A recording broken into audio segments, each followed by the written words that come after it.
राजा भर्तृहरि। राजा भर्तृहरि की कहानी सभी जानते हैं कि कैसे वो अपनी पत्नी से बेहद प्रेम करते थे, लेकिन उनकी पत्नी उनको धोखा दे रही थी। जब ये बात राजा को ज्ञात हुआ तो राजा धोखा बर्दाश्त नहीं कर पाए और उन्होंने सारा राजपाट त्याग कर संन्यास धारण कर लिया। गांव में आज भी जब इस कहानी का मंचन होता है तो सभी स्त्री पुरुष बिलख बिलख के रो पड़ते हैं। पूरा वातावरण राजा भर्तृहरि के दर्द में डूब सा जाता है। पूरी कहानी कुछ इस तरह है कि राजा भर्तृहरि एक बहुत ही परोपकारी राजा थे। वो अपनी तीसरी पत्नी पिंगला से बहुत प्रेम करते थे। वो थी भी बहुत सुंदर। आप उनके प्रेम का अंदाजा इस बात से लगा सकते हैं कि एक बार बाबा गोरखनाथ जब राजा के दरबार में आए और उनके सेवा भाव से अति प्रसन्न होकर उन्होंने राजा को एक चमत्कारिक फल दिया जिसे खाने से इंसान हमेशा सुंदर और जवां रहता है। लेकिन राजा ने उस फल को खुद न खाकर रानी पिंगला को देने को सोचा। उन्होंने सोचा कि मुझे ये फल खाने की क्या आवश्यकता है, क्यों ना मैं इस फल को रानी पिंगला को दूं। वो खाएंगी तो हमेशा सुंदर और जवां रहेंगी और प्रसन्न भी रहेंगी। इसलिए उन्होंने उस फल को अपनी तीसरी पत्नी रानी पिंगला को दे दिया। लेकिन रानी पिंगला राजा से प्रेम नहीं करती थी। वो प्रेम करती थी शहर के कोतवाल से। तो उन्होंने सोचा क्यों ना मैं इस फल को कोतवाल को दे दूं, जिससे वो हमेशा प्रसन्न होकर मेरे पास आता रहेगा। ऐसा सोचकर रानी ने उस फल को नगर के कोतवाल को दे दिया। लेकिन कोतवाल उस नगर की बेश्या से बेहद प्रेम करता था। तो उसने सोचा ये फल मैं खुद न खाकर उस बेश्या को दे देता हूँ, जिससे वो हमेशा सुंदर और जवां बनी रहेगी। और ऐसा सोचकर कोतवाल ने उस फल को बेश्या को दे दिया। जब बेश्या के पास वो फल आया तो उसने सोचा अगर मैं इस फल को खाऊंगी तो ताउम्र जवां और सुंदर दिखती रहूंगी और मेरे साथ जो ये गलत कार्य हो रहा है वो हमेशा होते रहेगा, कभी बंद ही नहीं होगा। मैं इस नरक में ताउम्र पड़ी रहूंगी। वेश्या ने सोचा क्यों ना इस फल को मैं राजा को दे दूं, जिससे राजा ये फल खाकर ताउम्र जवां और खूबसूरत बने रहेंगे और नगर में नगरवासियों के लिए अच्छे अच्छे कार्य करते रहेंगे। ऐसा सोचकर वेश्या ने उस फल को राजा को भेंट स्वरूप प्रदान कर दिया। जब राजा के हाथ में ये फल आया तो राजा हतप्रभ रह गए। उन्हें विश्वास ही नहीं हुआ कि जिस फल को उन्होंने रानी पिंगला को दिया था वह फल इस वेश्या के पास कैसे आया। राजा ने अपने मन को स्थिर किया और फिर आराम से वेश्या को बुलाकर पूछा कि यह फल तुम्हारे पास कैसे आया। तो वेश्या ने बताया कि यह फल नगर के कोतवाल ने उसे दिया है। फिर राजा ने नगर के कोतवाल को बुलाकर सख्ती से पूछताछ की तो नगर के कोतवाल ने रानी का नाम बता दिया और रानी का नाम सुनते ही राजा भर्तृहरि अत्यंत पीड़ा में आ गए। उन्हें ये समझ में ही नहीं आया कि जिस पत्नी को इतना प्रेम करते हैं, जिस पत्नी के लिए उन्होंने सब कुछ छोड़ दिया है, वो पत्नी उनके साथ धोखा कैसे कर सकती है। और इस विरह में आकर राजा ने अपना पूरा राजपाट सब त्याग कर संन्यास धारण कर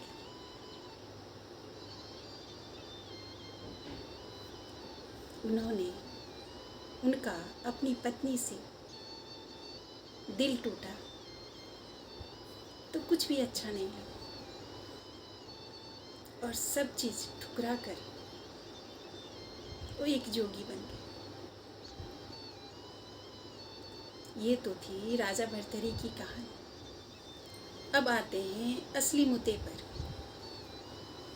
राजा भर्तरी की कहानी सिर्फ कहानी नहीं, बल्कि ये स्त्री और पुरुष के बीच का मुख्य अंतर है।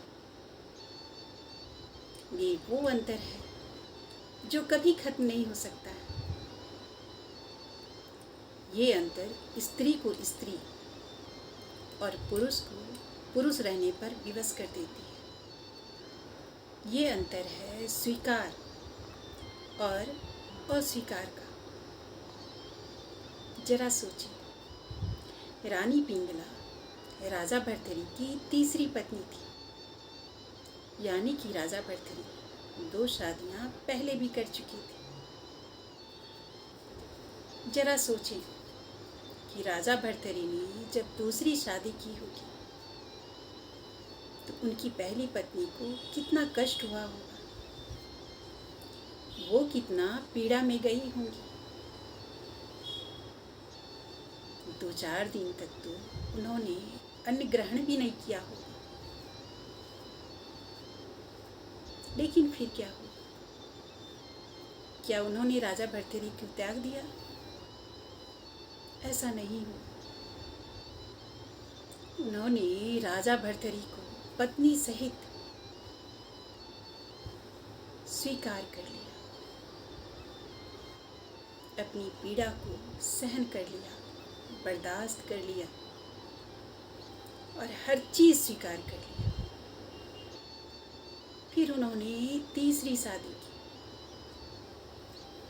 अब तो 2 पत्नियां और भी पीछे रह गई। उन्हें भी तकलीफ हुई होगी, उन्हें भी पीड़ा हुई होगी, लेकिन अंत में उन्होंने भी स्वीकार कर लिया राजा भर्तरी को एक और पत्नी सहित। राजा भर्तरी की तीसरी पत्नी पिंगला, वो भी राजा को पसंद न करके किसी और को पसंद करती थी। तो क्या उसने राजा भर्तरी को त्याग कर दिया? नहीं किया। त्याग करना स्त्री जानती ही नहीं है। चाहे वो पति को पसंद करे ना करे, वो त्याग नहीं कर सकती। वो हर हाल में पति को स्वीकार करती और पति पत्नी की थोड़ी सी भी गलती हो गया हो तो उसे अस्वीकार कर देता है। राजा भर्तरी ने अपनी तीनों पत्नियों के सहित राजपाट सभी त्याग दिए, यानी कि त्याग करने की क्षमता पुरुषों में अधिक मात्रा में होती। त्याग तो स्त्रियां भी करती हैं, लेकिन अपनी फैमिली के लिए करती, परिवार के लिए करती। वो अपना नींद, चैन, सुख, हर चीज़ का त्याग कर देती हैं। आराम, भूख, प्यास, हर चीज़ का त्याग करती है। किसके लिए? अपने परिवार के लिए। लेकिन परिवार को किसी भी हालत में वो त्याग नहीं कर पाती। लेकिन पुरुष अपने सुख चैन के लिए परिवार को चुटकियों में त्याग कर देता है। एक बार भी उसे सोचने की जरूरत महसूस नहीं होती। हम किसी की गलती नहीं बता रहे, हम सिर्फ इतना कह रहे हैं कि आजकल लड़कियां पुरुषों की बराबरी करने चल देती हैं कि मुझे बराबरी करना है, हर हालत में पुरुषों के बराबर होना है। और ये होना बिल्कुल ही असंभव है।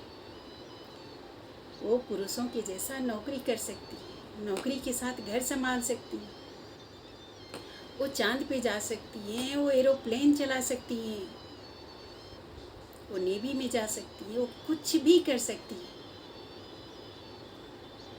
लेकिन जैसे पुरुष करते हैं, अपनी खुशियों के लिए परिवार को त्याग देते हैं, वैसे कोई भी स्त्री नहीं कर पाती। ये सिर्फ पुरुषों में पाया जाता है। ऐसा पुरुष ही कर सकते हैं। अपनी खुशी के लिए वो अपनी संतान तक को त्याग कर देते हैं। इसलिए पुरुषों की बराबरी करना असंभव है। जैसे पुरुष स्त्री की बराबरी नहीं कर सकते, स्त्री के जैसा वो संतान पैदा नहीं कर सकते, उसी तरह स्त्री पुरुष के जैसे संतान को त्याग नहीं कर सकती। और ये अंतर तो हमेशा बना रहेगा। जब ये अंतर बना ही रहेगा तो फिर ये बराबरी की होड़ क्यों? मत अपने आप को परेशान करें, कोई फायदा नहीं। पुरुष तो कभी स्त्री की बराबरी नहीं करते, वो स्त्री से कम होते हुए भी हमेशा अपने आप को ऊंचे स्थान पे रखते। लेकिन स्त्रियां पुरुष से ऊंची होकर भी बराबरी की होड़ में लग जाती, यानी कि वो खुद ही अपने आप को नीचे कर लेती। मत होड़ करें। होड़ करके अगर आप पुरुष से ऊंचे हो भी जाएंगे तो पुरुष की मात्र एक उंगली उठेगी आपकी चरित्र पर, और आप धड़ाम से नीचे आके गिर जाएंगे। बिल्कुल उसी तरह जिस तरह सुबह उठ के अपने आप को सजा संवार के मंदिर जाने के लिए तैयार होती है, लेकिन कोई नाली साफ करने वाला आपके ऊपर कीचड़ फेंक देता है तो आप और गंदगी से भर उठती है। ठीक उसी तरह जैसे ही आप पुरुष से ऊंचे उठने की कोशिश करेंगी, पुरुष की उंगली आपकी चरित्र पर पहुंच जाएगी। सारी मेहनत एक उंगली उठने तक में बर्बाद। इसलिए होड़ मत करें, अपनी जिंदगी जीने की कोशिश करें। एक ही जीवन मिलता है, अपने बच्चों के साथ इसे आराम से व्यतीत करें। होड़ करेंगी, बाहर जॉब करेंगी, घर में परेशान होंगी। ऐसा नहीं है कि आप जॉब ना करें, नौकरी ना करें, लेकिन जितनी आपकी शक्ति है बस उतना ही करें। उससे ज़्यादा करके अपने आप को मानसिक तकलीफ मत दें। हमेशा खुश रहें।